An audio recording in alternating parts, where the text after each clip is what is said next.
tema con el excongresista y también historiador Víctor Andrés García Belaúnde. Gracias por estar aquí, bienvenido. Gracias.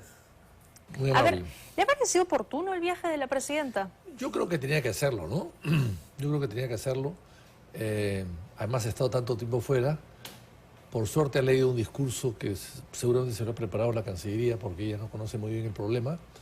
Pero lo que hay que hacer también es reforzar la Cancillería en temas que son complicados y que se supone que ya habían pasado y por tanto no lo conocían.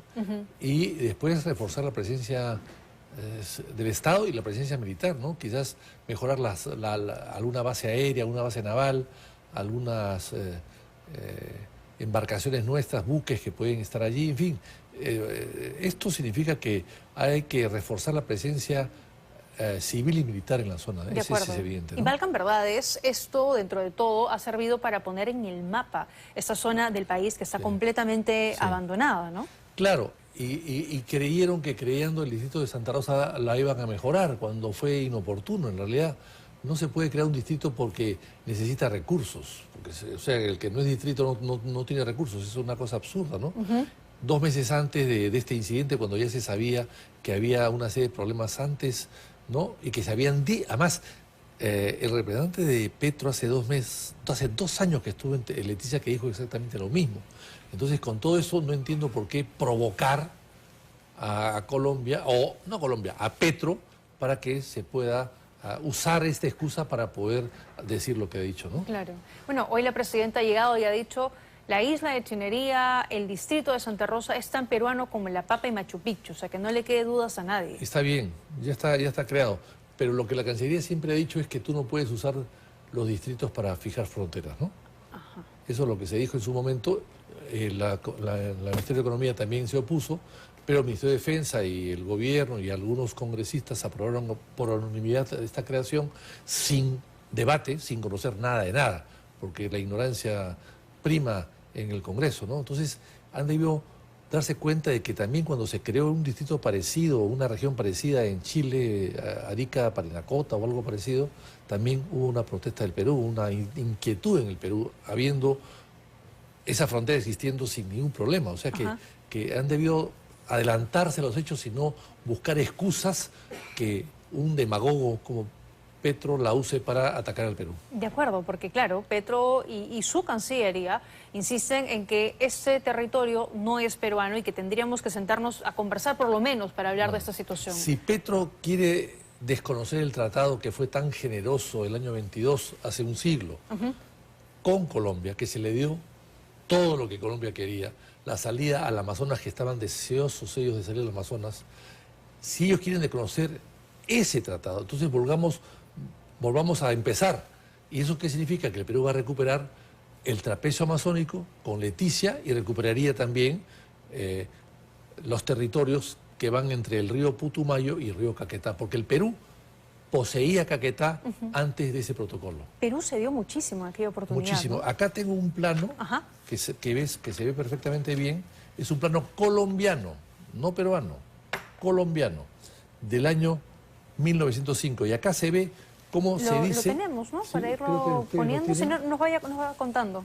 Sí, ese es el que está... Ya, ese de allá. Ese plano es muy bueno porque ahí se ve, en la parte aérea, dice territorio que han ocupado los peruanos, dice acá, en el centro de esa en el territorio que han ocupado los peruanos. O sea, y la parte de arriba es el río Caquetá, la parte de abajo es el río Putumayo.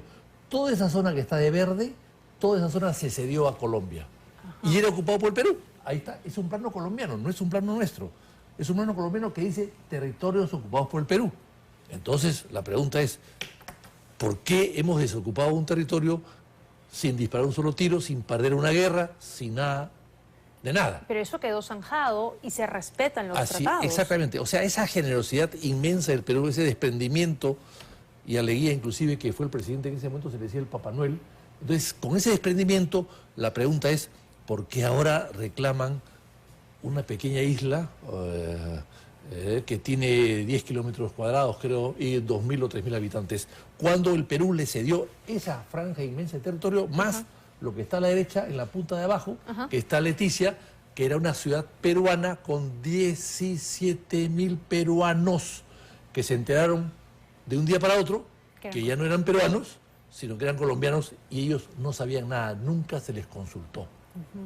Y eso creó un odio, un resentimiento de los loletanos hacia Lima, hacia el gobierno de Lima, y por supuesto hizo que después reaccionen años después y quieran recuperar la ciudad que habían perdido. Y eso creó un conflicto que se solucionó con el protocolo del año 34. De acuerdo. Y ahí con ese protocolo en el 34 quedó zanjado los límites. Y claro, a pesar de esto que perdimos y regalamos y fuimos generosos, bueno, durante 100 años por lo menos nunca hubo problema con Colombia. Hasta que llegó el señor Petro. Pero a ver, Petro, digamos, o Colombia, podría tener una duda legítima porque esta es una frontera cambiante, es un terreno fluvial. Si fuera así, ¿qué podrían hacer? Espéreme unos instantes, me voy a una rápida pausa y regresamos inmediato en 2025.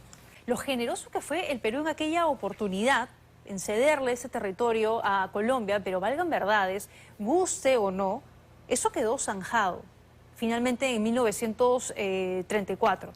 ¿Por qué Petro ahora salta con esta duda? Y claro, puede ser una duda legítima, decía, porque las fronteras en esta parte, ese territorio son cambiantes, pero no es la manera. ¿Qué métodos tendría o qué podría hacer? Una pequeña aclaración, yo no soy historiador, soy un amante de la historia.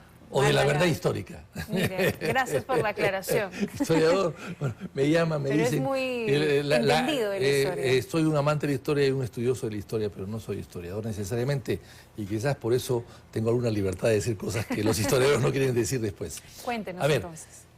¿Por qué Petro? Bueno, porque está en campaña, porque tiene un problema interno muy grave, pero además hay que recordar que al cederle este famoso trapecio amazónico que está acá, este es el último, este es el mapa del año, ese es el mapa siguiente, no sé si tienen ahí el mapa. Ahí está en la parte inferior, tiene el nombre para que nos pueda decir cuál es. El mapa de la carpeta, caja 2, carpeta 12, ya, ¿no? Vamos a ponerlo ahorita para que nos vaya contando. Caja este es 2, el territorio que le cedió Perú. Este es el territorio que le cede el Perú, y ahí se ve que se le tiene Perú, y acá hay otro mapa también interesante, que es el mapa de 1927, ¿ya?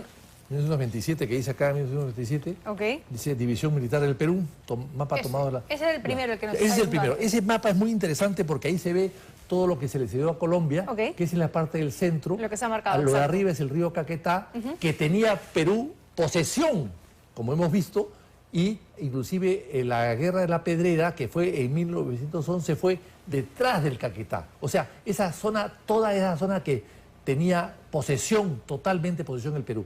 Y aún así leía que no conocía la selva, corrió la frontera del Caquetá, pudo haberse quedado con una orilla. No, se dio las dos orillas y va hacia abajo, hacia el Putumayo. Esa parte de allá, esa parte que va hasta la frontera con Brasil, que está a la derecha, son 112.000 kilómetros cuadrados, que es el tamaño de Panamá, de la República de Panamá. Y Estados Unidos presionó a Leguía para que le ceda un territorio que permita que Colombia llegue al río Amazonas, para compensar a Colombia de haber Estados Unidos contribuido a la división de Colombia y haberle sacado un territorio importante para crear el Canal de Panamá, donde después hicieron la República de Panamá, donde después hicieron el Canal de Panamá. Pero entonces, Colombia... ese es, y lo que está en rojito abajo es el trapecio. O sea, se hizo un corredor para que Colombia especialmente pueda llegar al río Amazonas. Un corredor. Pero lo curioso es que no hay cómo llegar a Leticia, es una isla.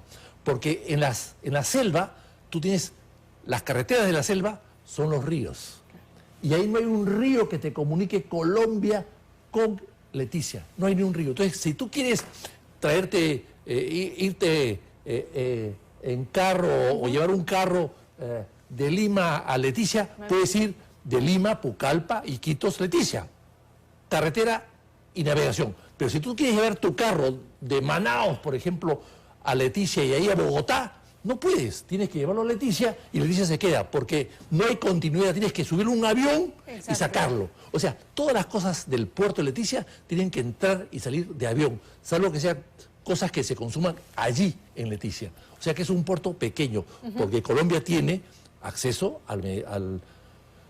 al Atlántico y al Pacífico. O sea, es un puerto solamente para la zona, no es un puerto importante para Leticia. Y quizás por eso es que lo han abandonado y no han dragado nada, y hoy es un puerto que se está arenando y dificulta a ellos el uso. Pero también pasa lo mismo en Iquitos. De acuerdo. Porque el cauce cambia, en la Amazonas el cauce cambia de rumbo, ¿no?